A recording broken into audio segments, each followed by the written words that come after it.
우리가 지금까지 쭉 살펴왔던 이 전도서의 이야기들, 인생이 과연 뭔가 하는 것에 관한 많은 문제들을 함께 생각을 해왔습니다. 그리고 실제로 우리가 이 땅을 살아가면서 부조리와 같은 여러 많은 현실들, 또 우리가 아무리 극복하려고 해도 극복할 수 없는 우리 현실적인 많은 이야기들, 그런 부분들도 우리가 함께 살펴왔습니다. 그리고 이제 전도서 마지막 부분은 이 11장과 12장 부분이 결론 부분에 해당이 됩니다. 특별히 우리가 읽은 이 마지막 이 12장에서는 결단을 촉구합니다.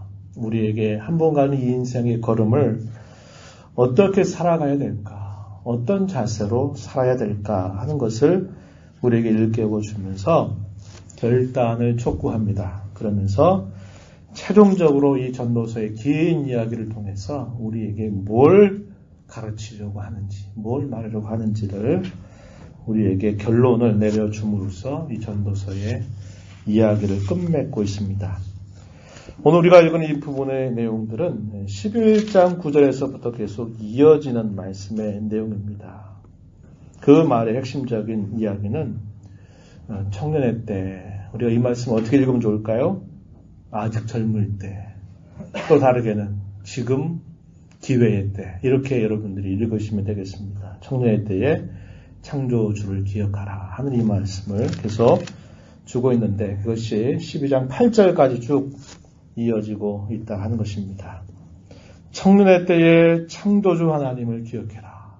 하나님께서 자신에게 주어진 인생의 부분들을 하나님께서 계산하실 때, 결산하실 때가 있다는 것을 기억하고, 심판하실 그때가 다가온다는 것을 기억하고, 내 남은 날들을 하나님 앞에서 어떻게 살아가야 되는지를 결단해라. 이런 이야기를 전달해 주고 있습니다. 청년의 때, 아직 힘이 남아 있을 때, 아직 기회가 있을 때, 이렇게 우리가 이 말씀 일자 제가 부탁을 드렸습니다. 이 때가 지나가고 우리가 더 힘이 빠져버리게 될 때, 우리의 인생에 더 힘을 쓸 수 없을 때, 그럴 때가 오기 전에 지금 바로 이 때를 기회의 때로 삼아서 어떻게 살 것인가를 늘 기억하라. 이 이야기를 전달해 주고 있습니다. 1절 말씀 한번 보시면은 이렇게 말합니다. 청년의 때 너희 창조주를 기억하라. 청년의 때, 어떤 날과 반대되는 때냐라고 말할 때 공고한 날과 반대되는 때입니다. 공고한 날이 이르기 전, 나는 아무 낙이 없다고 할 해들이 가깝기 전. 2절에 보면 해와 빛과 달과 별들이 어둡기 전, 비 뒤에 구름이 다시 일어나기 전, 너는 그렇게 해라. 그렇게 해라. 무슨 말입니까? 창조주 하나님을 기억해라. 내가 살아온 모든 삶에 대한 분명한 심판을 하실 그때를 기억하고 살아라. 그것을 이야기해 주고 있습니다. 공고한 날, 아무 낙이 없다고 할 해들, 해와 빛과 달과 별들이 어두워지는 때, 이것들은 우리의 인생에 있어서는 결국 무엇을 말하느냐. 우리가 나이가 들어서 노화가 되고 마침내 죽음에 가까워지는 그 때를 이렇게 비유적으로 설명을 해주고 있습니다. 해와 빛과 달과 별들이 어둡기 전, 빛이 짧아지는 것, 그것은 우리에게 기뻐하고 즐거워할 수 있는 그런 능력이 쇠락하게 되는 것, 사라져가게 되는 것, 그것을 우리에게 떠올려주기도 한다 하는 것입니다. 비 뒤에 구름이 다시 일어나기 전, 다시 일어나는 이 구름, 이것은 우리 인생으로 비유를 하자면은 우리가 노화가 진행이 되면서 오게 되는 어떤 당혹감, 이런 것들을 그렇게 표현하고 있다는 겁니다. 그래서 이 3절 이하로부터요, 이 7절까지의 내용은 우리가 그대로 문자대로 읽기보다는 이거에 대한 가장 적절한 이해가 뭐냐면, 우리의 인생이 나이가 들어가게 될 때 어떤 일들이 우리에게 나타나는가 하는 다양한 현상들에 대해서 이렇게 설명해 주는 것으로 이 말씀을 이해할 수 있게 됩니다. 그저 문자적으로 그대로 이해할 표현이 아니라 우리의 인생에 나이가 들어가게 될 때, 이 청년의 때가 지나가게 되면 어떤 일들이 우리의 인생에 일어나게 되는가 하는 것에 대한 이야기를 비유적으로 설명을 해주고 있다 하는 것입니다. 3절 말씀 한번 보세요. 그런 날에는 공고한 날, 빛이 어두워지는 날, 다양하게 선명하고 있는 그런 날이죠. 그런 날에는 이미 기회가 지나가게 버리게 되는 그때, 그렇게 우리가 이해할 수 있는 표현입니다. 한번 보세요. 집을 지키는 자들이 떨 것이며 힘 있는 자들이 구부러질 것이다. 이렇게 표현했습니다. 이 3절에서 집을 지키는 자들, 이것을 우리의 사람의 어떤 인생으로 비유하면요. 집을 지키는 자들은 우리의 팔을 상징하는 것으로 이해할 수 있는 표현입니다. 힘 있는 자들은, 이렇게 했을 때 힘 있는 자들은 우리의 몸으로 비유할 때 이걸 다리로 이해할 수 있는 표현이에요. 맷돌질하는 자들이라고 하는 이 표현은 맷돌질, 가는 거죠. 우리 몸으로 말하면 뭘까요? 이렇게 씹는 걸 말하는 겁니다. 치아를 말하는 거죠. 창들로 내다보는 자가 적어진다. 이렇게 말할 때 이것은 우리의 눈, 무엇인가를 계속적으로 살펴보는 이런 것들이 결국은 제 기능을 발휘하지 못하게 되는 때로 우리가 이해할 수 있는 표현이에요. 그래서 여기서 말하고 있는 이런 표현들은 우리가 이제 나이가 들어가면서 젊은 날에 우리가 알 수 있는 그런 몸의 정상적인 기능들이 전체적으로 이렇게 쇠약해져 가면서 어떤 일들이 우리에게 일어나는가 하는 것을 묘사하는 것으로 이해할 수 있다는 것입니다. 그리고 4절에 보면 길거리 문들이 닫혀진다라는 말은 이제 어디인가를 다니고 하는 일들이 이제 예전 같지 못한 모습을 우리에게 떠올려 주는 겁니다. 바깥 세계와 서로 만나고 하는 것들이 이제 나이가 들어가면서 감소하게 되는 것을 이렇게 비유적으로 설명해요. 맷돌 소리가 적어진다라는 말은 우리가 듣는 이 청각도 시간이 흘러가면서 많이 약해진다라는 것을 우리에게 떠올려 주는 겁니다. 새 소리로 말미암아 일어난다 하는 표현이 또 나오죠. 작은 소리만 들어도 우리가 잠을 자다가 벌떡 깨어나는 일들이 나타나게 되는 것이죠. 잠을 깊게 충분히 자지 못하고 불규칙적인 그런 조그만 소리에도 깨어나는 그런 일들이 있게 되는 것을 이렇게 설명해줘요. 5절에 보면요. 살구나무꽃이 핀다라는 표현이 나타납니다. 이것은 나이가 들어가면서 우리의 검은 머리가 이렇게 하얗게 변해가는 그런 모습을 묘사해줘요.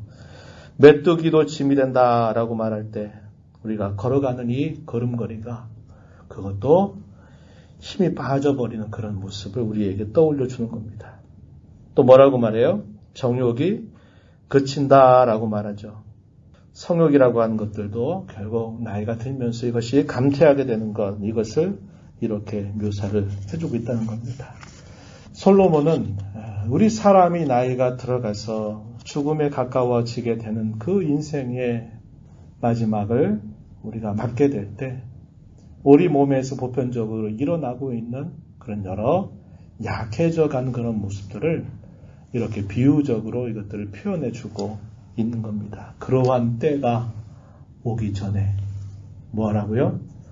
창조주 하나님을 기억해라. 우리의 모든 삶에 대한 부분들을 정당하게 평가하실 그분을 기억하고 지금의 때를 살아라. 이렇게 계속적으로 이야기를 해주고 있다는 것입니다. 5절 하반절 가서 보면요. 5절 하반절 뭐라고 말합니까? 이는 사람이 자기의 영원한 집으로 돌아가고 조문객들이 거리로 왕래하게 된다. 뭘 말하는 겁니까? 죽음의 때가 도달하는구나. 이렇게 이야기해주고 있어요. 6절에서 은줄이 풀리고 금그릇이 깨지고 항아리가 샘 곁에서 깨지고 바퀴가 우물 위에서 깨지고 이런 것도 역시 사람의 죽음에 대한 묘사를 해주고 있다 하는 것입니다. 사람이 죽게 되면 어떻게 되느냐? 7절에 보면 흙은 여전히 땅으로 돌아간다. 우리의 몸은 다시 우리가 왔던 그 곳으로 다시 돌아가서 흙으로 돌아가고 영은 그것을 주신 하나님께로 돌아간다. 이것이 죽음에 대한 가장 정확한 묘사, 적절한 묘사가 될 겁니다. 우리의 몸과 영혼이 분리되는 이 현상, 이걸 우리가 성경을 따져서 말 때 이걸 죽음이다 이렇게 정의한다고 그랬습니다. 그러한 일이 임하기 전에 뭐해라? 7절의 끝에 보니까 기억하라. 무엇을? 창조주 하나님을 기억해라. 이렇게 지금 이 전도자는 이 부분을 생생하게 묘사를 해주고 있다고 하는 겁니다. 그래서 결국 이 말을 통해서 전도자가 계속 말하는 게 뭘까요? 촉구하는 것입니다. 우리의 인생이 그렇게 떵떵거리고 천년만년 살 것처럼 보이지만 우리의 인생사에서 일어나는 수많은 일들을 우리는 통제할 수 없고 그러한 많은 일들의 어떻게 보면 횡포에 의해서 결국 우리가 반응하면서 우리 인생을 살아가다가 어느 날 때가 되면 우리의 몸이 예전 같지 않은 몸으로 계속 쇠약해져가는 과정을 밟게 되다가 마침내는 죽음에 이르게 된다 하는 것을 아주 생생하게 묘사를 해주고 있다는 겁니다. 그렇기 때문에 그러한 일이 우리에게 닥치기 전에 하나님을 기억해라. 하나님을 기억해라. 인생의 때를 하나님을 위해서 최대한 선용해라 하는 말씀을 여기를 통해서 계속적으로 촉구하고 있는 것입니다.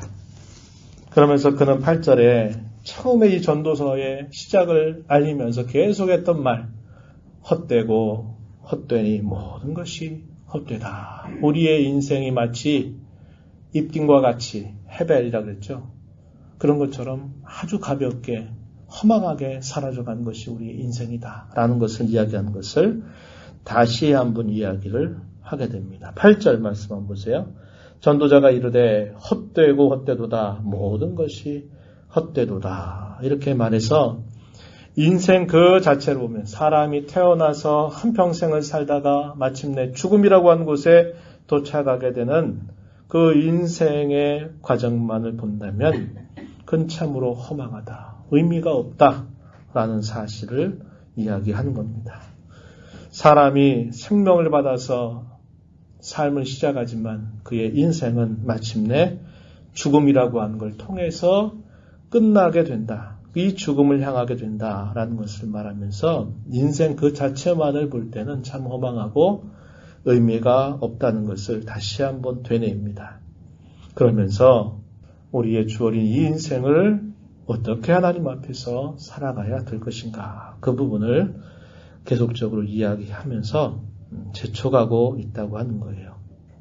그러면서 마지막 부분에 이제 최종적인 결론의 말씀이 이어집니다. 9절에서부터 12절 이런 내용에서 결국 이 긴 전도서의 말씀을 통해서 이 전도자가 우리에게 말하고자 하는 가장 핵심적인 결론이 무엇인가 그것에 관해서 이야기를 이제 하고 마무리를 하게 됩니다. 여기 말씀해 보면요. 자신은 많은 백성들에게 지식을 가르쳤다. 또 많은 잠언들을 지었다라고 이야기합니다. 이 솔로몬이라는 것을 우리가 알게 되는 아주 결정적인 단서입니다. 그가 지식으로 인해서 많은 백성들에게 그 지식을 가르쳤던 것, 많은 잠언들을 그가 기록했다고 하는 것, 솔로몬이 한 일입니다. 그리고 말하기를 지혜자들의 말씀은 찌르는 채찍들 같다. 회중의 스승들의 말씀들은 잘 박힌 목과 같다. 이렇게 말합니다. 인생을 정확하게 내다보고 통찰하고 그것을 관통하는 지혜자들의 이 가르침은 찌르는 채찍들 같이 우리의 의지를 끊임없이 북돋아 주는 힘이 있고 회중의 스승들의 이 말씀들은 잘 박힌 목과 같이 가슴에 깊이 새겨지게 만든다라고 말하는 겁니다. 결국 그것이 무엇입니까? 지금까지 쭉 살펴왔던 인생에 관한 많은 이야기들이었음을 우리는 다시 떠올려 볼 수 있게 되죠. 이 모든 것들은 다 누구로부터 왔느냐라고 말할 때 다 한 목자가 주신 바다 이렇게 이야기합니다. 여기 한 목자가 누구를 말할까요? 하나님을 지칭하는 표현이죠. 하나님께서 지혜로운 교사들을 세워서 그들에게 찌르는 채찍들처럼 또 잘 박힌 옷과 같이 그들에게 이러한 교훈들을 전달해 주고 있다는 겁니다. 그러니 이 말씀을 가슴에 깊이 새겨서 이 말씀을 통해서 내가 어떻게 살아야 될지를 결단하고 그것에 힘을 기울이라 하는 것을 이야기해 주는 것입니다. 그러면서 그가 이런 말하죠. 많은 책들을 짓는 것은 끝이 없다. 많이 공부하는 것은 몸을 피곤하게 한다라고 이야기합니다. 여기서 뭘 말하는 것일까요? 하나님께서 주신 그분의 말씀을 떠나서 우리가 많은 책들을 써내고 한다는 건 끝이 없는 작업일 뿐이다. 많이 공부하는 것은 우리를 피곤하게 만들 뿐이다 라고 이야기해서 참 지혜와 이 세상의 지혜가 분명히 다르다라는 것을 구별해 주고 있습니다. 그러면서 마지막에 결론은 이렇게 말합니다. 13절, 14절 말씀 한번 보시기 바랍니다. 일의 결국을 다 들었으니 하나님을 경외하고 그의 명령들을 지킬지어다. 이것이 모든 사람의 본분이다. 이렇게 이야기합니다. 결국 이 전도서를 통해서 그가 말하고자 하는 가장 중요한 핵심은 바로 23절입니다. 일의 결국, 모든 일들의 전말을 다 들었다. 다시 말하면 지혜자가 그 모든 것들을 다 말했다는 겁니다. 사람이 태어나서 한평생을 어떻게 살아갔는지, 살아가면서 사람들이 그토록 꿈꾸고 있는 것이 무엇인가를 다 이야기했습니다. 물론 이 솔로몬 자신도 자신에게 주어진 모든 기회를 통해서 사람이 할 수 있는 모든 일들을 다 성취를 해봤다는 경험도 이야기했죠. 그러나 그 모든 것들이 다 헛되다라고 그는 고백을 했습니다. 자기가 가지고 있는 지혜와 지식을 가지고 모든 동식물들에 대한 지식을 그가 많이 연구해서 업적을 남겨요. 그리고 자기가 동원할 수 있는 지혜를 가지고서 자기의 사업을 크게 해서 굉장히 많은 부귀를 그가 얻게 됩니다. 사람들로부터 칭송받고 존경받는 일을 다 경험해요. 한 사람이라고 하는 그 인생이 그 어느 누구도 경험할 수 없는 참 많은 것들을 한꺼번에 다 성취해 본, 경험해 본 이 솔로몬이 일의 결국이라고 하는 것이 다 이렇더라 하는 것을 이야기했다는 겁니다. 그러면서 가장 중요한 핵심은 결국 우리 인생의 참된 본분은 우리를 지으신 하나님을 경외하는 데 있다. 이렇게 이야기합니다. 하나님을 경외하는 것이 과연 무엇일까라고 말할 때 부연적으로 설명해 주는 것은 그분이 우리에게 주신 명령들, 말씀들을 지켜 순종하며 살아가는 것이다 라고 가르쳐 주고 있는 거예요. 우리가 이 땅에 살면서 많은 돈을 가져보지 못하고 많은 학식을 겸비해가지고 그 학식을 통해서 얻는 영예라고 하는 것을 우리가 가지지 못한다 하더라도, 우리가 하고 싶은 일들을 다 이루지 못한다 하더라도 우리에게 가장 중요한 것은, 하나님이 우리의 인생의 무게를 재어볼 때 가장 값지게 여기는 것은 우리가 무엇인가를 얻고 누리고 하는 그것에 있는 게 아니라 하나님을 경외하는 그 삶 자체에 있다라는 것을 가르쳐 주는 겁니다. 우리가 이 생을 살면서는 우리가 끊임없이 그런 생각을 하게 되죠. 내가 지금보다 좀 더 돈이 많아진다면, 내가 지금보다 좀 더 가진 게 조금 더 넉넉하다면, 내가 지금 살아오면서 내가 알고 있는 것보다 더 많은 걸 내가 좀 알 수만 있다면, 내가 다른 사람들로부터 더 많은 종기를 얻을 수만 있다면 내 인생은 달라질 거야 라고 우리는 생각을 하고 땀을 흘려 수고하고 또 한 달, 또 한 해 우리 남은 생애들을 끊임없이 살아간다는 거예요. 그러나 이 모든 걸 가져봤던 지혜자는 우리에게 말하는 겁니다. 하나님을 경외하는 것만이 우리 인생의 가장 큰 가치고 그것이 우리를 이 땅에 보내주신 주님의 명령이다, 본분이다, 우리에게 가장 큰 일들이다 라는 사실을 확고하게 이야기해주고 있다는 겁니다.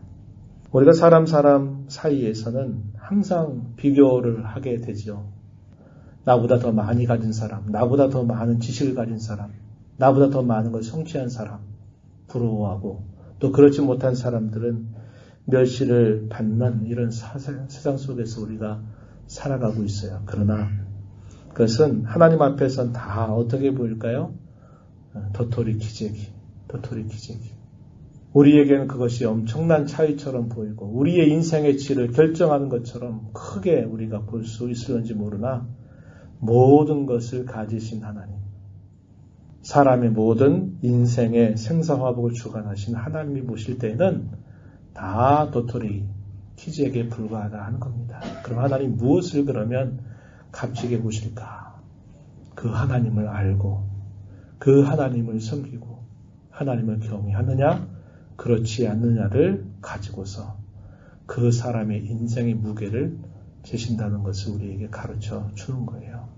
우리가 짧은 인생을 살면서 조금 모자라고 조금 부족하고 조금 안타까운 일들이 우리에게 있다 하더라도 우리가 하나님을 우리의 생명을 주신 분으로 알고 그 하나님께서 우리에게 주신 이 기회를 통해서 이 기회를 하나님 앞에 선용하려고 하는 마음가짐을 가지고 살 때 그것이 가장 우리의 인생을 하나님 앞에 복되게 살아가는 것임을 분명하게 가르쳐 주고 있는 거예요.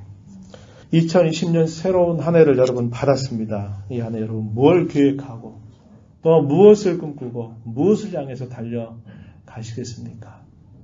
우리가 이 말씀을 기억하면서 내가 뭘 이 한 해를 두고 애를 쓰면서 살아가야 될까? 내가 애쓴 그 결과에 과연 뭘 남겨야 될까? 라고 말할 때 여러분 어떻게 답변하시겠습니까? 오늘 새해 첫날에 이 말씀을 나누는 게 큰 의미가 있다고 생각이 됩니다. 지금의 때를 기회의 때로 여기고 지금의 때를 하나님 섬길 수 있는 때로 여기고 우리 인생을 힘써 달려가는 그런 자세를 갖고 이 새로운 한 해를 출발하고 또 힘써 가야만 할 것입니다. 그러한 일들에 우리 모두가 서로에게 위로가 되고 또 격려가 되고 서로를 붙잡아주는 좋은 끈들이 된다면 우리가 더 하나님 앞에 이 한 해를 값지게 살아갈 수 있게 될 것입니다. 왜 전도자는 하나님을 경외하라 그의 명령을 지키는 것이 인생의 본분이라고 이야기하느냐, 왜 그렇게 살아야 될까라고 말할 때 하나의 말씀을 덧붙입니다. 14절 마지막 절에 보니까 하나님은 모든 행위와 모든 은밀한 일들을 선악간에 심판하실 것이기 때문이다. 그 이유를 설명해 줍니다. 다시 말하면 우리의 인생에 대한 모든 일들에 대해서 뭐가 있다는 거예요? 결산이 남아있다 이 말입니다. 결산.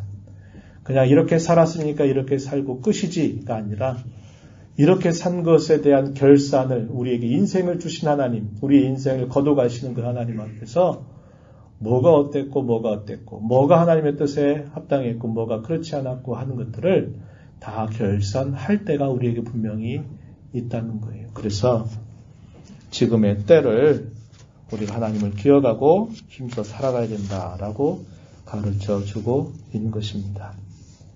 말씀을 맺겠습니다.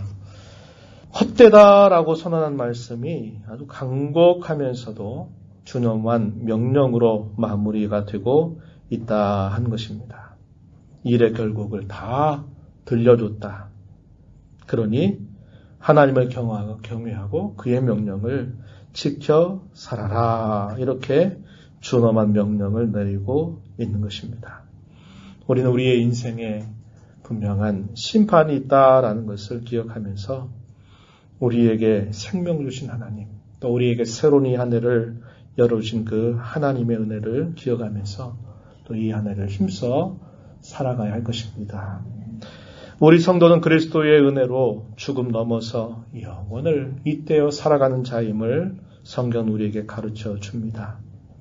사망의 권세를 깨뜨려 주신 우리 예수님의 부활을 생각하시면서 우리의 모든 수고가 헛되지 않다라고 말씀하신 그 말씀을 기억하면서 하나님을 경외하기를 다짐하고 또 다짐해야 하겠습니다. 그 하나님을 경외하는 것은 막연하고 추상적인 것이 아니라 오늘 우리가 읽은 말씀처럼 무엇이다? 하나님의 말씀을 지켜 사는 것. 이게 바로 하나님을 경외하는 것이다 라고 우리에게 설명합니다. 이 한 해를 시작하면서 내가 이 한 해에는 내가 하나님을 경외하는 것이 있지 않겠다. 그분이 내게 주시는 말씀, 그의 성령으로 내게 깨우쳐 주시는 그 말씀들을 내가 흘려 떠내려 보내지 않고 그것을 들을 때마다 즉각적으로 내 자신을 고치고 그 말씀에 힘써 순종하리라 하는 이런 다짐을 가지고 은혜를 구하면서 우리가 이 한 해를 힘차게 전진하며 살아가는 모두가 되기를 축복합니다. 하나님 아버지 감사합니다. 수요일마다 전도서의 말씀을 여러 차례 함께 나누어 봤습니다. 우리가 새로운 한 해를 시작하면서 뭘 기대하고 뭘 계획하고 무엇을 남길 것인가를 또 우리는 생각하면서 이 시점을 시작합니다. 좀 더 돈이 있다면, 좀 더 많은 걸 알고 있다면, 좀 더 많은 것을 가지고 있다면 좋겠다라는 생각을 가지고 우리가 또 이 한 해를 살아갈 때가 많습니다. 그러나 하나님 오늘 우리에게 주신 이 말씀, 지난 여러 시간들을 통해서 우리에게 확인시켜 주신 이 말씀처럼 우리가 하나님을 경외하고 하나님의 명령을 지켜 살아가는 것만큼 하나님 앞에 값진 것이 없고 우리의 인생에 가치가 없다는 것을 깊이 마음에 새겨서 이 한 해를 무엇을 하든지 어떤 형편에 있든지 하나님을 경외하리라고 하는 거룩한 다짐을 가지고 우리를 능하게 하시고 우리를 깨우쳐 주시고 우리를 새롭게 하시는 성령의 음성을 늘 듣고 순종하기를 다짐하며 힘써간 저희들의 삶이 되게 하여 주옵소서. 귀하신 예수님 이름으로 기도하옵나이다. 아멘.